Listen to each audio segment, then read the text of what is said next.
কাউকে আঘাত করে কথা বলার পরও যদি সে চুপ থাকে, তার মানে এটা নয় সে জবাব দিতে জানে না, কারণ সে সম্পর্কটা বাঁচাতে চায়, তাই সে জবাব দিচ্ছে না। একটা সম্পর্ক বাঁচাতে হলে অনেক কিছু সহ্য করতে হয়, অনেক কিছু মুখ বুজে সহ্য করতে হয়, তারপর কিন্তু একটা সম্পর্ক বাঁচে। ধৈর্য এমন একটা জিনিস যে কিন্তু সবাইকে হার মানিয়ে দেয়। ধৈর্যের কাছে কোনো কিছুই কিন্তু পাত্তা পায় না। তবে একটা কথা বলি, জানো তো, ভালোবাসা এমন একটা জিনিস যেটা সবার কাছে চাইলে কিন্তু পাওয়া যায় না।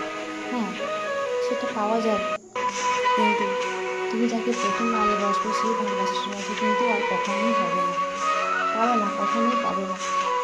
তাই বলবো, তোমরা যাকে ভালোবাসো তার হাতে হাত চেপে ধরে রাখো, হাত কিন্তু কখনোই ছাড়বে না।